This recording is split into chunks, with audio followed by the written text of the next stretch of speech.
Hello everyone, welcome to Simulation. I'm your host Alan Sakian. We have the great pleasure of sitting down with George Gilder now.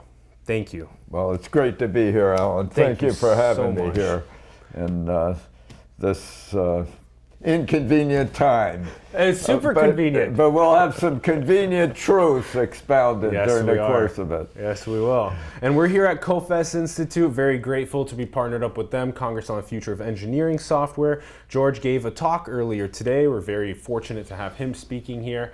So George, for those that don't know, is a venture capitalist. He is a 20-time author. Crazy. It'll take me months to read all of his books, and they're really incredibly known and sourced books, actually, and we're going to get into some of them as we discuss. And also the co-founder of the Discovery Institute, which is anti-junk science and celebration of enterprise and creativity. Right. So I'm already, just by reading the article of your conversation on Forbes, I mean, we already are vibing on a lot of the same wavelength. Oh, good. Well, Rich Karlgaard is a great interviewer. He was. Yeah. He brought me to Forbes. I brought him to Forbes. We both did ASAP, which was the Forbes technology magazine, for 6-7 years. I can't remember how long we ran it, but it was a terrific run we had with Forbes ASAP, which became, my articles, which were in each issue, became Telecosm, which was a major book that came out, unfortunately, in the year 2000 when the market crashed. But Telecosm still is alive and brings me a flow of royalties, so somebody's reading it.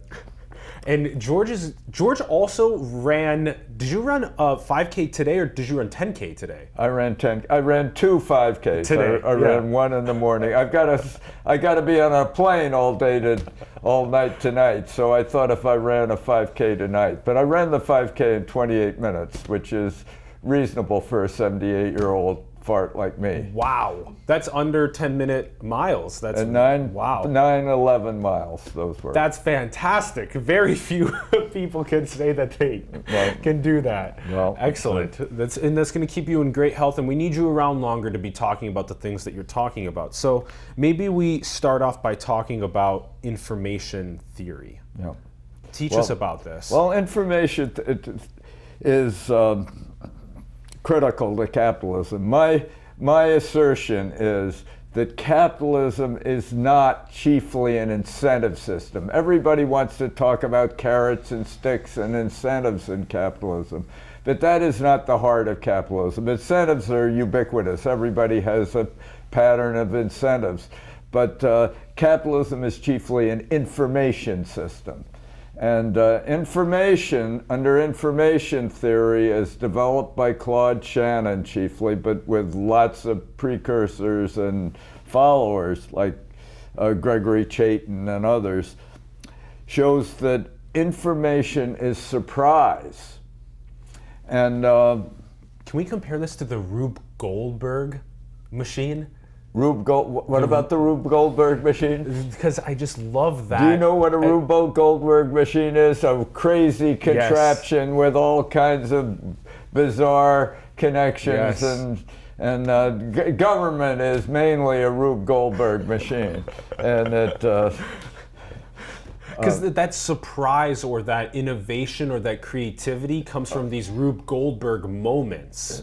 I don't think Rube Goldberg is a joke machine. You know, a Rube Goldberg machine is bizarre kludge, as they call it, with all kinds of crazy wheels and cogs and connections that are weird. Correct. And so it's not quite a Rube Goldberg machine. Capitalism is a machine, though, driven by surprise. So it's not a machine. A machine is defined by not being surprising. And and the thing about surprise is creativity always comes as a surprise to us. Albert Hirschman said this first, but creativity always comes as a surprise to us. And yes. If it didn't, we wouldn't need it, and socialism would work.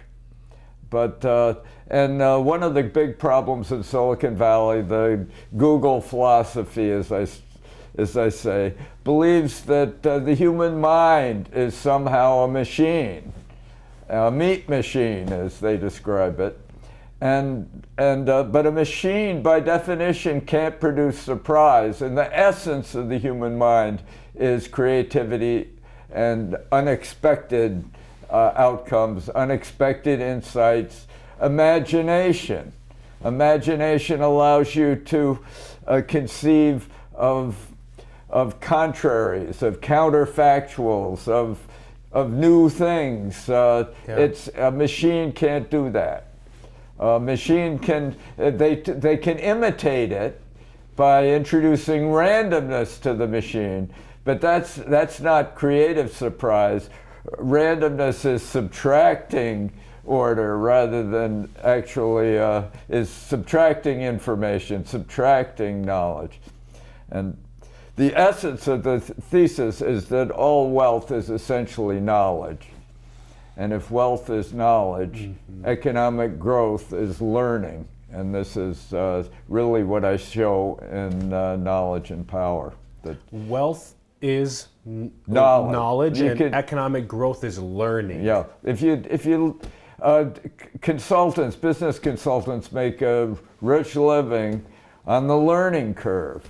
And they find learning curves all across the economy, in every sector, whether it's producing eggs or insurance policies or lines of software code or transistors on microchips. There's about a 20 to 30% increase in efficiency with every doubling of total units produced, or sold. So learning curves are ubiquitous across the economy, and I believe that growth itself is the increase of knowledge, which is defined as learning. But there's a crucial requirement for learning, and that is that the outcome isn't guaranteed. If the outcome is guaranteed, learning is really impossible and growth is impossible. And much of government regulation is designed to guarantee outcomes and thus destroy knowledge and retard economic growth. And that's because the government is guaranteeing things. Yeah, it's trying to because if you can guarantee me welfare, why would I go and learn? That's it. But if the government sort of is guaranteeing that solar energy or windmills will succeed, it means that the solar industry doesn't learn very much. And so all across Massachusetts, where I come from, people are putting up solar panels, but they don't attach them to their houses. The solar panels are too erratic to actually provide electricity for the homes. This is just purely a response to a government subsidy. The government pays you to create solar power and then requires the utility to buy it. And that's guaranteeing outcomes. And the result is no learning. If an actual solar industry would have to learn how to produce electricity for houses, distributed power, that would be worth having. But instead, the government subsidized solar so they don't have to. The people who actually tried to produce real distributed power where people could tap into the energy coming from their roofs or their solar panels, that would be the learning process and economic growth would occur. But governments tends to stifle learning by guaranteeing outcomes, thus preventing the surprises of human creativity. Fascinating. Now, do you think that that's important for children being raised into today's world to have an insatiable appetite for knowledge? That's right. Appetite for knowledge, curiosity, creativity are the sources of all wealth, and children should be taught that. They shouldn't be taught that the source of wealth is a government check. Yes, and that's also the thesis of Peter Thiel's book 0 to 1, is that your creativity goes from creating something into the world is your 0 to 1, but when you just take a 1 and move it across the world, that's globalization. That's right. Yeah. Peter, I think that book is a masterpiece. I think by so the way. too. It's the best business book I've ever read. Likewise, yeah. It's amazing. It's so good. Yeah. Okay, and then I love the, wealth is knowledge. It's so important to get young people to care more about learning. Now, do you think that that is a responsibility of the parent to want to, and the community and the teacher, but foremost the parent? Yeah, parents are really critical. And I homeschooled my kids with my wife and mother and Did they family. homeschool their kids as well? My kids only. I only have one grandchild, and so far he's completely homeschooled by Melly. But Gus. But I didn't do complete homeschooling. It was 1 or 2 years because I always felt that junior high was a vast wasteland. There was just nothing happened in junior high. So that you might as well teach high school stuff. And so we taught our kids math and physics and everything in what was the junior high years. And then they really could become state cross-country skiing champions and stuff in their high school years. So there should be a time, though, that society reflects on the way that certain people live, for example, ones with physical or mental disabilities, and that should be the time that we give welfare? Is that correct? Yeah, sure. I mean, there's safety net is not mistaken. I mean, we need, but it's a mistake to make these two complete guarantees. When they're cradle to grave safety nets, at a certain point they become noose, and they really stifle growth and knowledge and stifle risk taking, and which is critical to enterprise. And so it's a balance, but. I think it would be great. Medical care should be a great, profitable enterprise, an engine of growth. Yeah. And if you could convert medical care into an engine of growth rather than a big, gigantic paper mill and bureaucracy, it would be a tremendous step forward. By the way, Scott Gottlieb, who used to write a newsletter for me, is now head of the FDA, and he's making a lot of great changes at the FDA. And so how would you... Federal Food and Drug Administration. Yes.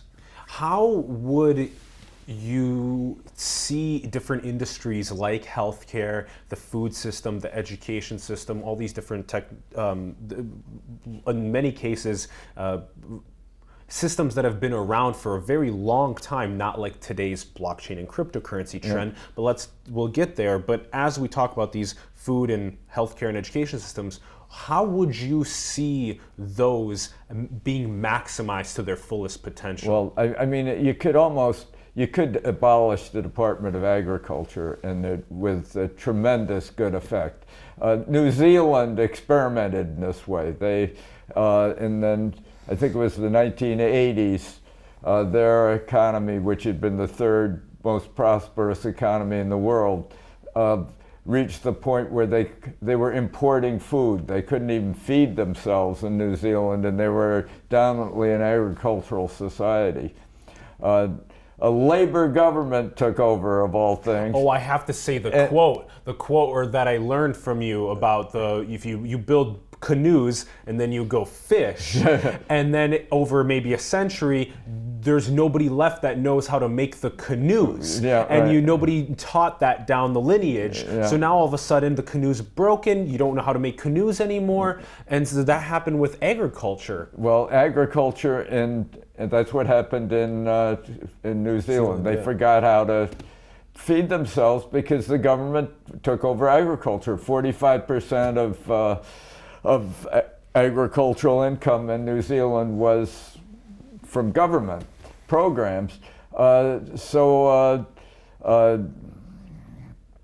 Doug, this great finance minister, and took over. I've forgotten his name at the moment, but abolished the whole government. They zero-based budgeting of all government institutions, and particularly zeroed out the Department of Agriculture from being one of the dominant bureaucracies in New Zealand. It was reduced to 7 people or something.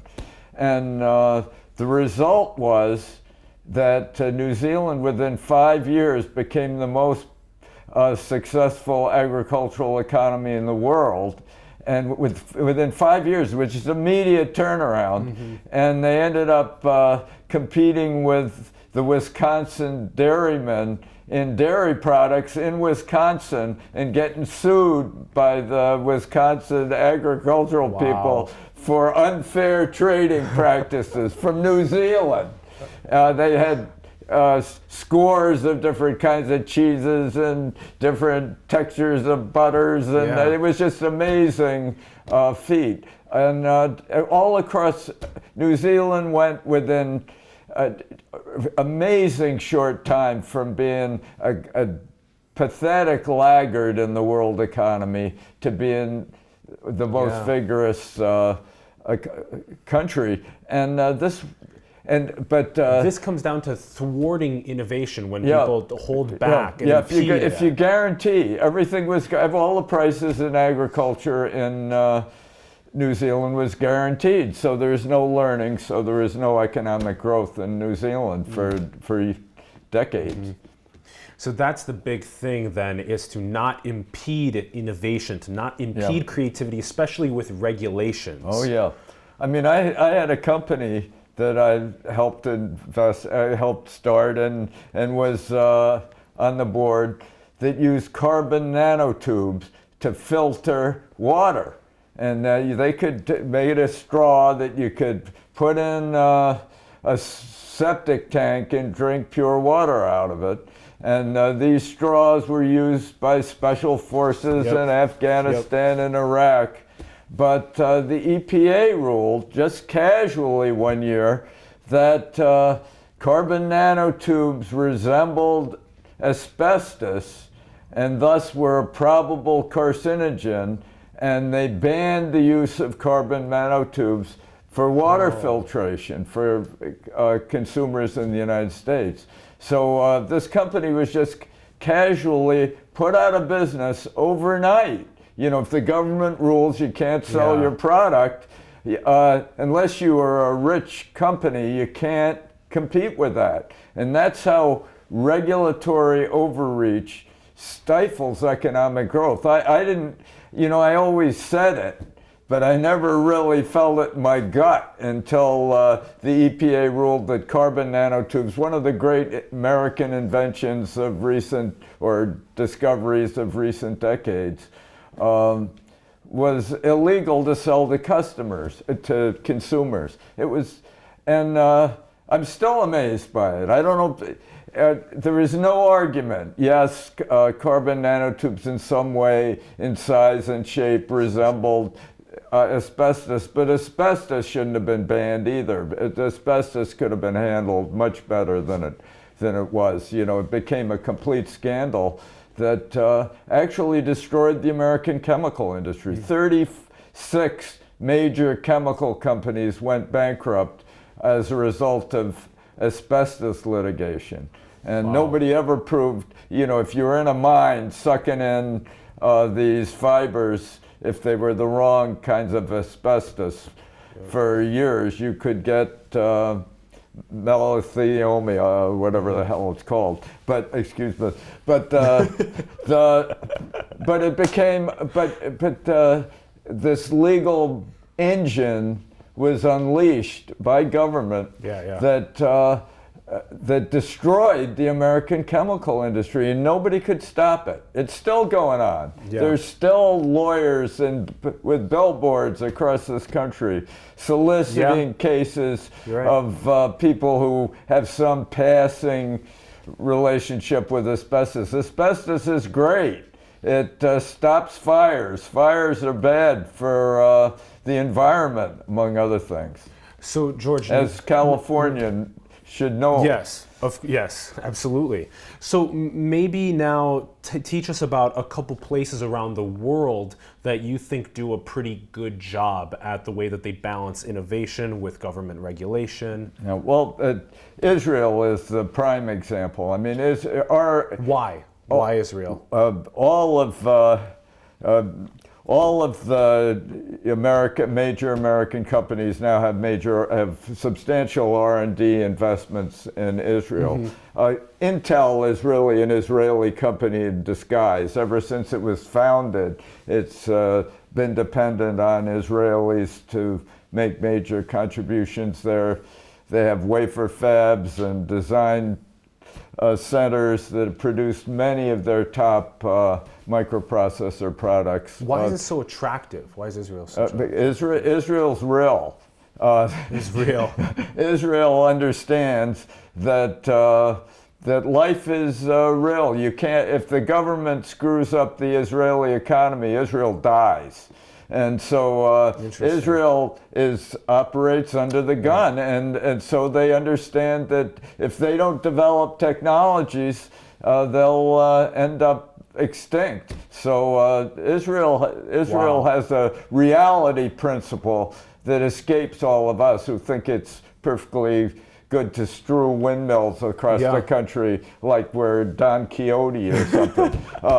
It's really weird. I mean, windmills produce no energy to speak of. They just clutter the environment and kill birds, and they should be illegal. So then the fire under Israel's ass to survive is what's really causing them to innovate.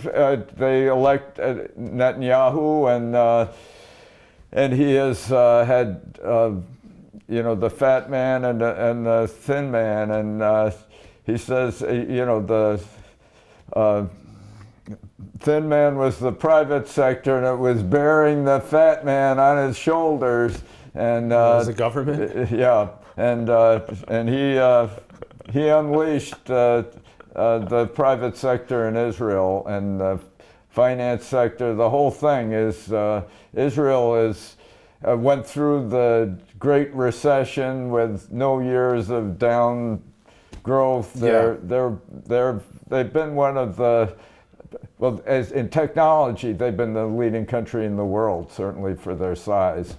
And they contribute crucially to the American economy. Absolutely. Every major American tech company depends heavily on Israeli ingenuity and invention, and medical care as well. I mean, they bail out some of the paralysis inflicted by Obamacare and what used to be a completely counterproductive FDA, and a lot of the best drug inventions come from Israel. So now medical instruments. We're punishing medical instruments with special taxes, and the Israelis are generating a whole series of amazing medical instruments. Yes. So now you say that innovation is not a guaranteed increase over time, that it really requires to build systems that don't foster complacency, but that foster innovation and creativity over time. And I think this is really well explained with an example of the Thiel Fellowship and Vitalik Buterin. Because if it wasn't for that identification at that moment in time and then the funding of him, we would have lost out potentially on that massive gain of Ethereum and what that's now become in our society. So the follow-up... This is Ethereum. Yeah, you're yeah. talking about. And Yeah. so that relates into our next point of conversation about all of your writing and research and conversation with other people in the industry about what cryptography and cryptocurrency and blockchain really means for the world. So go ahead and walk us down that path. Well, I think that the internet has reached a kind of impasse, a kind of dead end now. It's congealed into these big pyramids, silos of insulated activity of Google, Amazon, Apple, and this model doesn't work. Yeah. It's designed to provide for security. If Apple, each of these companies is vain enough to imagine if they control their whole environment, at least they can provide security within their domain. And if people get hacked outside it, that's no liability to them. So, but if two nerds at Google can have their internet, and Mark Zuckerberg can have his internet, and Jeff Bezos can have his internet, then why can't Xi Jinping in China have his internet? Yep. And why not the Iranian mullahs? Why can't they have their internet? And this is ultimately reached a dead end for Google. I mean, Google now is finding itself driven out of China, being harassed all over Europe. It just is a bad model. The thesis of your next book. Yeah, this is life after Google. And we have an internet stack that's perforated and porous and subject to security flaws at every level. And a porous, perforated internet stack allows all the money and power to be sucked up to the top. Mm-hmm. And leaving the rest of us to fumble with username, password combinations, and pins and needles and every other kind of counterproductive security practice. Google has SWAT teams to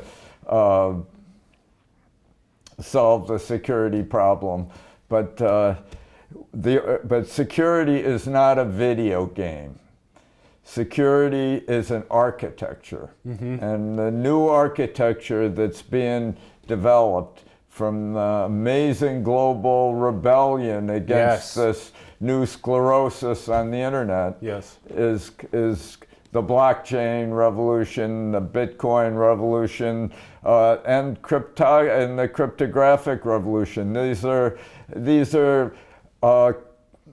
represent an amazing efflorescence of creativity, and they're just starting really to say that Ethereum has such and such flaws, so it's a waste of time, and Bitcoin has got a counterproductive Rube Goldberg machine mining process. There are lots of flaws, but you can't deny this just incredible insurgence of creativity and solving a problem that government caused. Government, the SEC administers IPOs. And they've regulated them to such an extent that there aren't any anymore in the United States. They now have twice as many IPOs in communist China as we have in the United States. And we were really in a predicament, and amazing entrepreneurs around the world solved it, at least for the last couple years, with ICOs, which are initial coin offerings or crypto offerings. You can call them what you want. So there are 2 times more IPOs in China now because the SEC put a lot of regulation down. Essentially is obsessed with insider trading. The SEC's essential rule is you can't invest in anything you know about. Wow. What the SEC... When you put it that way, it seems... That's really what they're saying. They're anti-growth.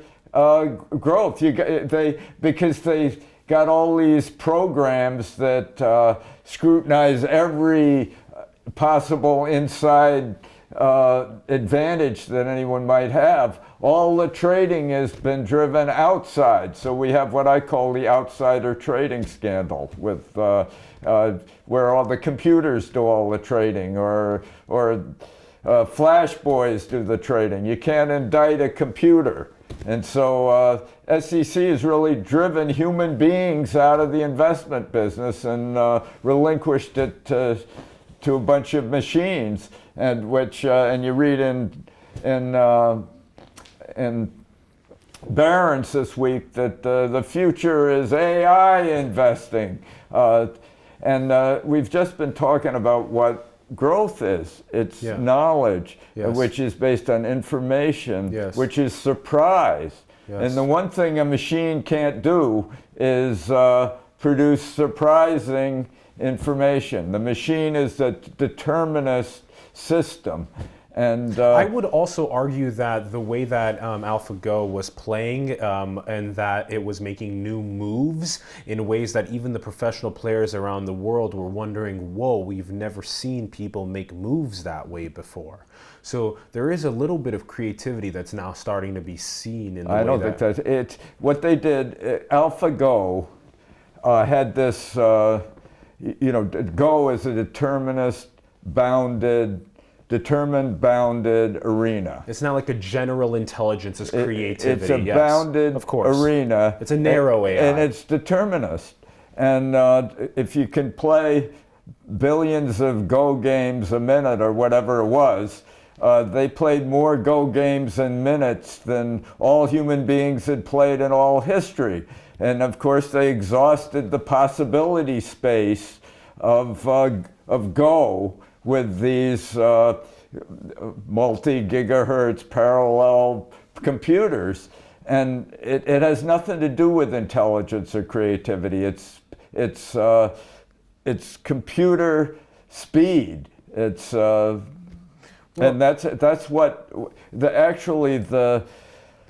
the algorithms for machine learning have hardly improved since the 1950s. There isn't a major gains or advances. Almost all the advances are just microchip, Moore's law, supercomputing at gigahertz, terahertz frequencies, and it just means you can iterate millions of times faster than humans, so of course you can cover any determined bounded space. But if you turn the world into determined bounded spaces, you won't have creativity and technological advance. And this is the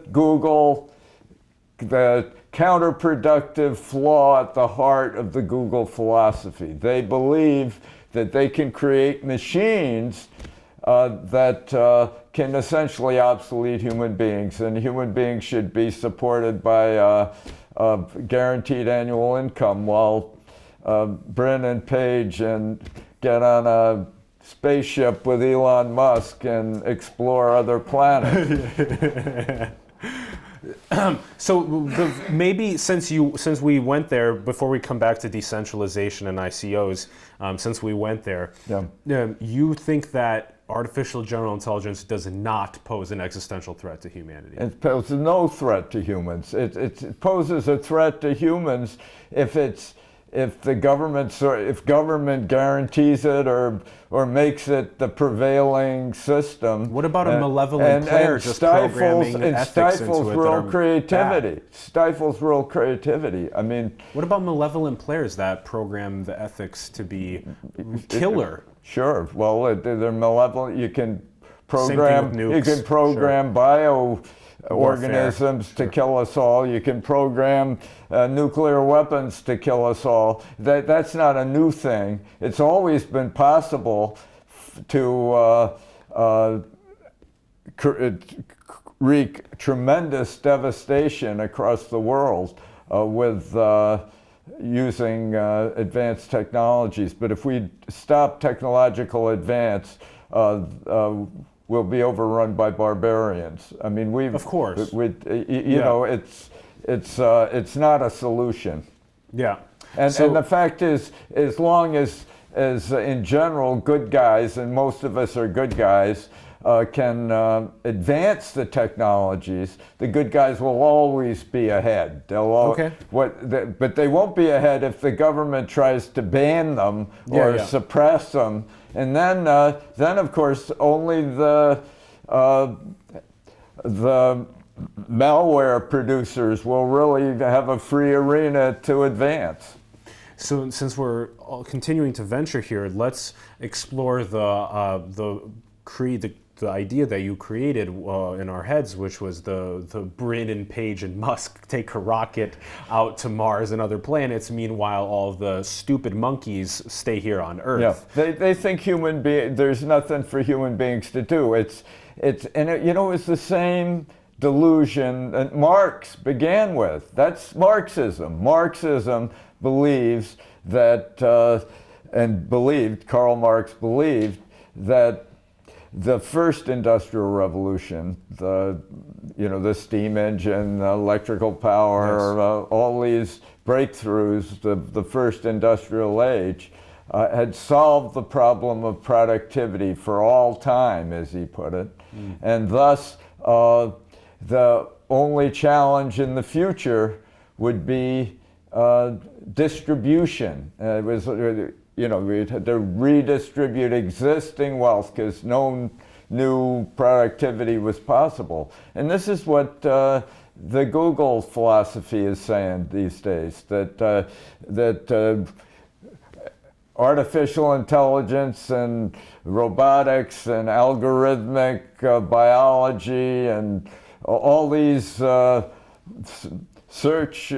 massive new search and suggest capabilities really exhaust the human potential and actually leave humans nothing to do. And so most of these guys are now advocating guaranteed annual income for everybody that would put most people to sleep and actually create the world that they falsely imagine is enabled. And that's Marxism. It's just a new form of it.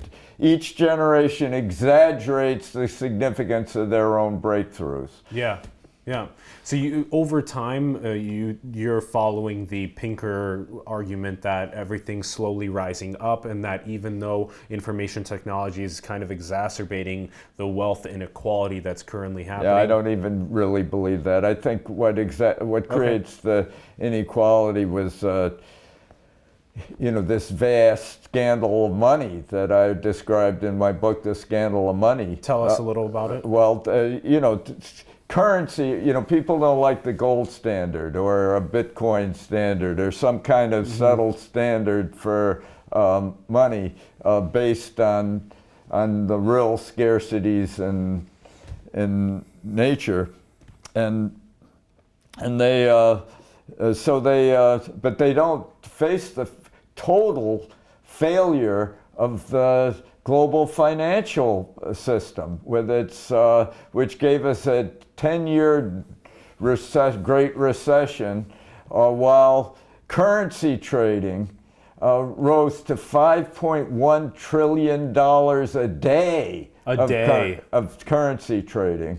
And a day, this is 70 times as much as all trading in goods and services in the world economy. It's 25 times all global GDP put together. It's all and on these currency desks of 11 big banks mostly, and it's produced this financialization of the economy between the government issuing money at zero interest rates and the fast traders and the banks, which don't anymore cultivate economic growth. They're really trading machines, and and they have captured as much as 40% of the profits in the economy. They've tripled their share of total economic activity, while the whole world economy went into a terrible slump. So it's clear that finance has become counterproductive, and it's clear also that it's been nationalized. Well, it's sort of a crazy game they play. Every few months they find some big bank billions of dollars. It's been, I think, a total of 300 billion. It can't be that. It's some incredible amount of fines that have been allocated to these banks, while at the same time they're awarded ever more privileges, which and they have partly because of the SEC and all these other restrictions on real investment, they don't invest anymore. So as we wander down banks and currency, so much currency being traded around the world every day, and the way that banks are now being more and more concentrated, we were talking about decentralization. What do you see within this space? Well, this is why I think the cryptocurrency movement is such a wonderful providential development for the world economy. It addresses all these problems at once. The blockchain and its derivatives and associated innovations, because they aren't all exactly blockchains, are a new security architecture for the internet, kind of a layer 8, if you want, for the internet. There's a 7-layer stack nominally in internet technology, and this is kind of a layer 8 that provides a grounding of security for the internet, provides currencies that ultimately I think will be made stable currencies. Would you like some water, George? Linked to gold. And that's I think that ultimately we're going to find that thank you, Ron. That companies like eGold and DigixDAO and these companies that are actually innovating in linking the value of cryptocurrencies to gold will actually recreate the gold standard for a digital age. And I think this is a very promising development, because money is all the central banks of the world imagine money is a magic wand, that can summon economic growth from the vasty deep. And money is not a magic wand; it's a measuring stick, and what it ultimately measures is time, because time is what remains scarce when everything else becomes abundant. And I believe that money is most essentially time. People talk about time as money, but money is really fundamentally time.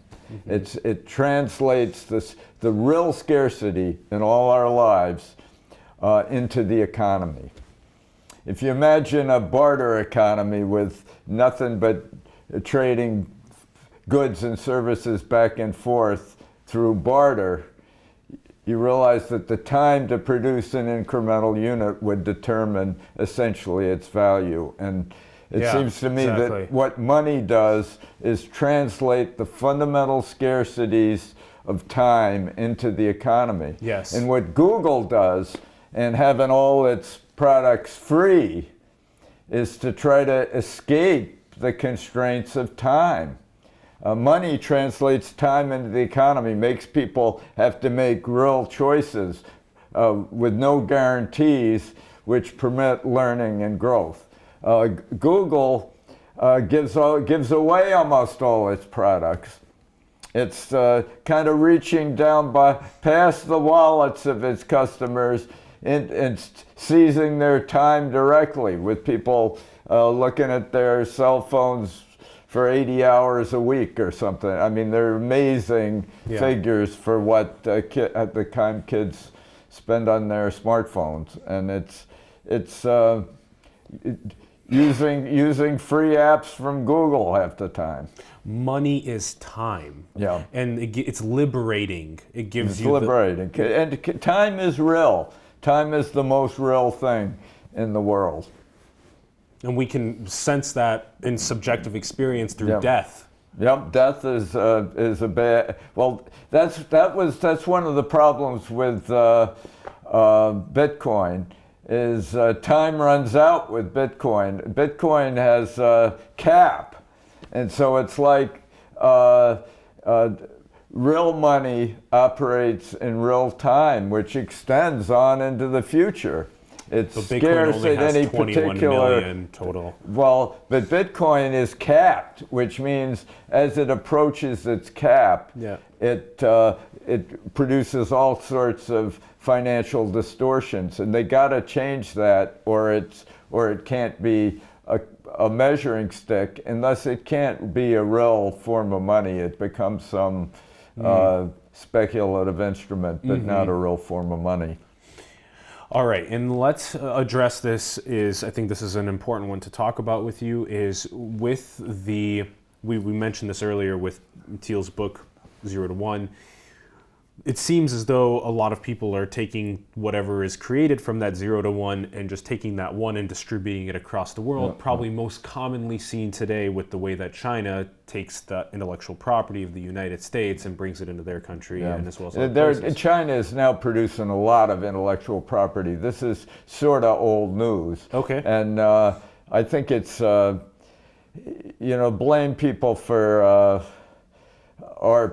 our mistakes and our problems is not very positive, and I think it's a tragedy that China is now going backwards. It seems to me, even though they have tremendous capitalist forces unleashed in China, and I believe capitalism is ultimately more important than democracy, but democracy plays a crucial role. Yes. Because without democracy, the most vicious guys tend to prevail. And and you hope that these vicious guys will also have a good sense of self-interest and understand that unless they emancipate their people, they're going to fail. But we now have two examples of unfortunate leadership in Russia and China, and it's really too bad. And the one thing that we can do here is to inspire young people to innovate, to create. Yeah, that's right. And encourage the Chinese to be capitalists. Don't sort of crack down on their exports. And I mean, it's a lot of that is not positive. I think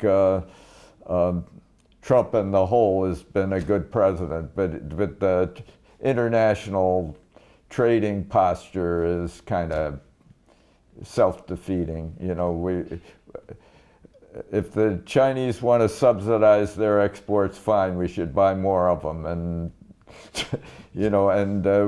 make the things we can make, and unleash our creativity, and we're doing it. I mean, Trump is eliminating lots of regulations, and this is a very positive development. He's, somebody told me that is now canceling 18 regulations for every one he adds, and he promised to do 2 for every one he adds, but he's way out over performing in this area, and it's very positive for our economy and our future. All right. Let's ask you a question from our book of questions. What do you think is the most beautiful thing in the world?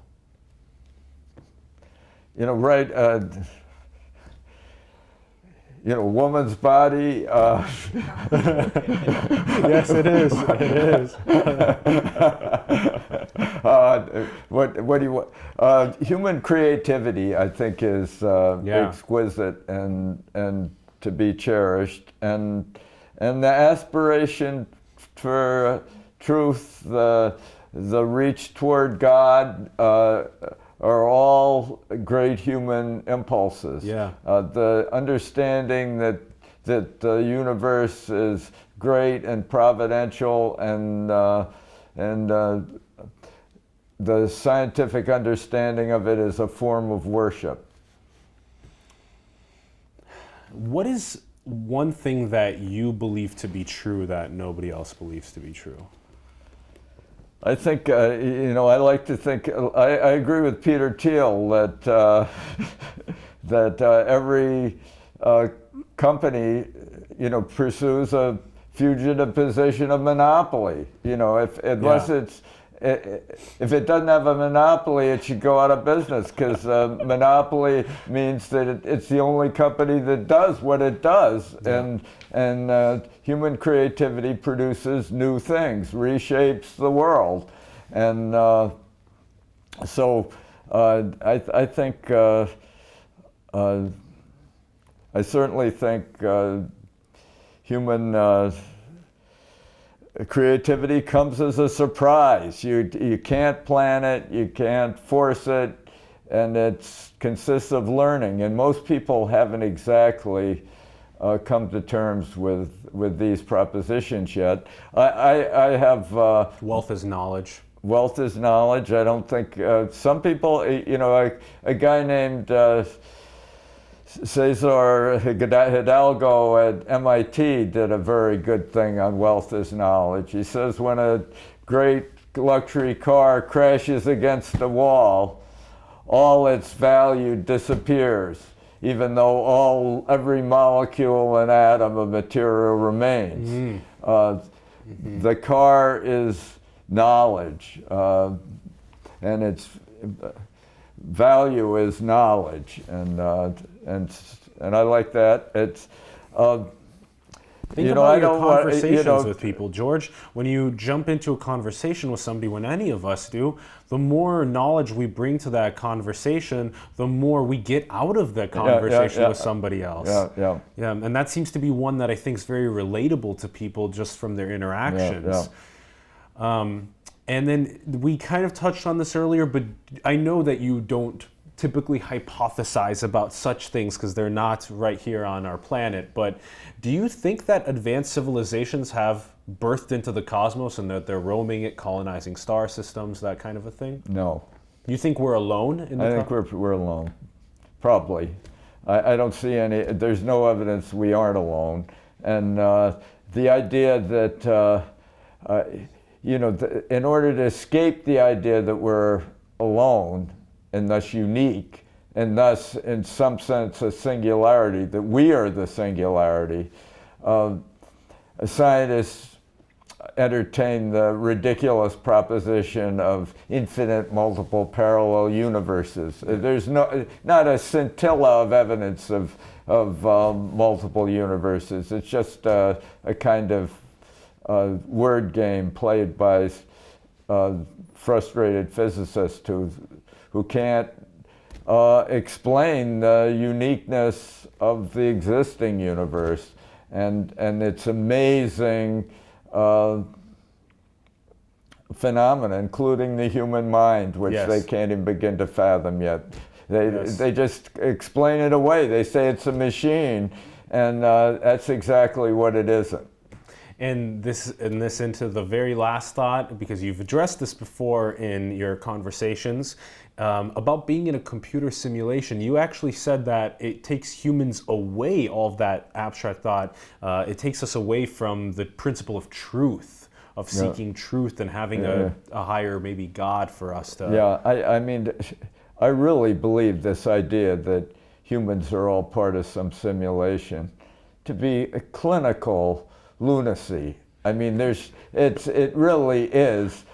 People who say this and pretend to believe it are lunatics, and they may be geniuses in some fields, and some of them are, but it is really a ludicrous idea. It's to laugh at rather than to think about. This has been such a pleasure. Wealth is knowledge, and Growth is learning. Growth is learning. Money is time. That's right. This has been an absolute pleasure, George. Thank you so much for Well, coming on thank to you the so show. much for having me. This is great. I'm happy you had a good time. Thank you so much, and hopefully you can stop by our studio in San Francisco. I hope so, for a yeah. session in the future. Yep. When my book comes out, I want to. We can promote together. Love to do that. And we'll address our viewers at home quick. Thank you very much for tuning in. If you guys had a good time, give us a like, a comment, a subscribe, share the content with other people. Let's get this out to the world, more of these thought-provoking conversations, and help us out. If you had a good time, it's really important for us to continue paying for our rent. We're all self-funded. We're all funded by our patrons on our Patreon account, so please do join us. You get great exclusive benefits for doing so. Thank you very much for tuning in, and this has been in partnership with COFES, the Congress on the Future of Engineering software, and with our partner producer, Ron Vargas. Thank you very much for being behind the camera. Thank you.